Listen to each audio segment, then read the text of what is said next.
The cats all seem so happy. Well, we try to make this their home away from home. So if I would give it to my cats, I would give it to these cats. So we try to give them the best that we can give them within the confines of the shelter until they can go to their forever loving home. So we try real hard. So when an animal comes in, what is your process? We bring them into the intake room and we log them in a book, and then we also log them into records, and we go through what they've had and what they haven't. And if they need a grooming, we have a tub here that one of the volunteers has to groom them. Sometimes they're big dogs, so it's quite a thing. And then eventually it goes on the computer, and then from here they would go to the vet room, and then they would be vet checked, and we then see what needs to be done, if they're spayed, if they're neutered, what we have to do for the animal. And then they either would go to the cat side or to the dog side after that. But we don't bring anybody in through the lobby because we don't know what anybody has. They might be sick, they might have something that's contagious, so we make them come in through the intake door. So and your vet makes house calls here? Well, our vet tech is here. If they need to go to a veterinarian, then we take them to some of the vets that we use in the area. We work with about 4 or 5 in the area, so we go everywhere. We're an all-purpose shelter. And do you make sure the shots are current and all the animals are spayed or neutered here? Yes, absolutely. That's one of the things. And if they're too young to be spayed or neutered, when you do adopt them, you get a certificate to get them spayed or neutered when they're 6 months old.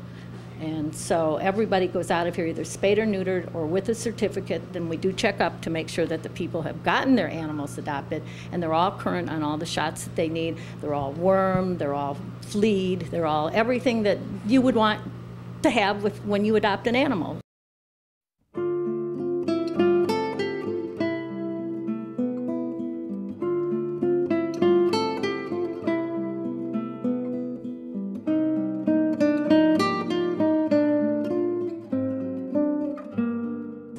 Dog room. This is the isolation area where the dog's in here, just like the cat side. They all have, there's different rooms, and if they have something or a respiratory or something and they haven't been vet checked yet and they can't go into general population, they stay in here.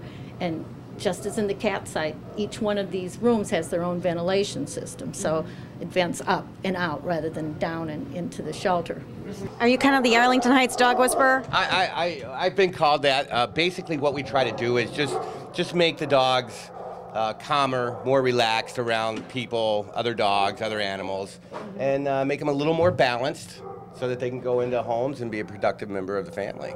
And how long have you volunteered here? I've volunteered with Buddy for, I don't know, 10, 15 years, I think, something like that. And anytime, our goal is that not only does Buddy give a dog that's going to be a great member of the family, but we're trying to help dogs too. And by working with them a little bit, if you can balance out a dog, it's wonderful. That's why we do it.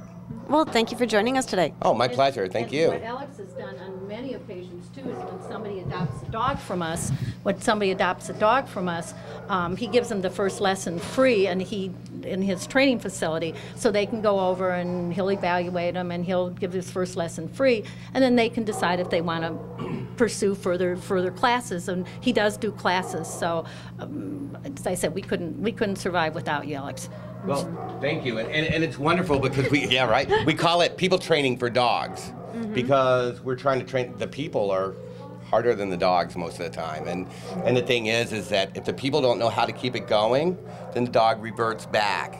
So we need to teach them how to live with the dog and teach the dog and be productive with the dog, and so people training for dogs, that's very important. So the entire facility has really been a labor of love. Yes, it has, and we have tried to get as much donated in here as we could. All the furniture was donated, and the paintings were donated, and we paid for the epoxy floor. If you notice, these are all epoxy floors.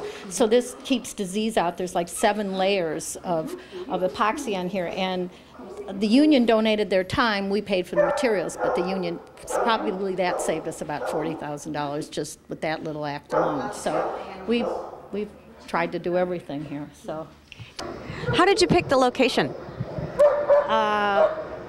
We were trying to find something that was close enough to the area but it had to be zoned correctly. So we had been looking for, I bet, 2 years for property too, that we could A, afford, and B, would be within the area, and then we could have it zoned for. And somebody called me and said, I think there's a piece, we obviously would have liked more land, but you know, you got to do what you got to do. And somebody called and said, I think we have a piece here that you could get zoned. You could get zoned for a shelter, but it would still be big enough. So our architect, who donated, they donated all their time. They were just wonderful.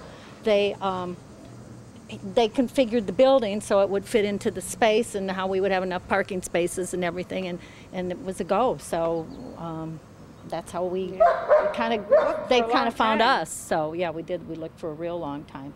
And then someday somebody will donate a whole bunch of money to us, and then we'll have our feral cat sanctuary and our spaces for the dogs to run and run and run and run. But for now, we do the best we can. So, if anybody in our viewing audience is interested in adopting a dog, how would they go about it, or a cat? Okay, they come over during our adoption hours, which we have posted there, and they would come in and ask to speak to one of the coordinators or whoever was here, a volunteer that could do adoptions, and then they go into an adoption room.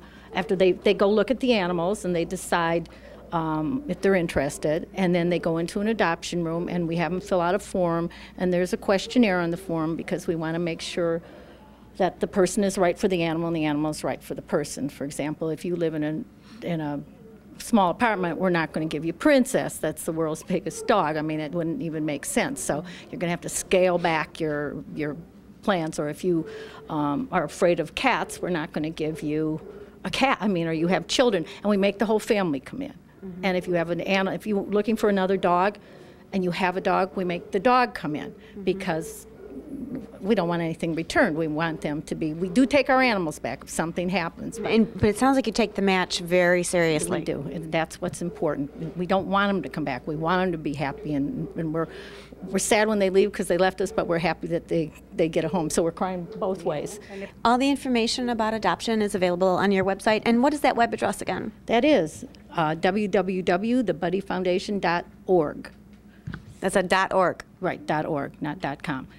And if they want to volunteer, all they have to do is they can come into the shelter at any of the times that we're open, fill out an application, and then we will contact you. If you happen to be here on a Saturday, I'm usually here all day on Saturday, so I'll be able to set you up with hours right at that time. Well, thank you both for joining us on The Go and welcoming us to the lovely Buddy Foundation. It is truly remarkable, and thank you. See our gift shop. And there's a gift shop. Don't forget, there's a gift shop. Well, we thank you for coming, and anytime you guys want to volunteer or come back and adopt, or you know anybody, bring them on over, and don't forget our golf outing on the 28th, okay? Thank you. So all of you Go Show audience, get out there and either come and volunteer or adopt one of these wonderful dogs or cats, or get out and golf for a great cause. And thank you very much for joining us. Well, thanks for having us. Thank you. Thank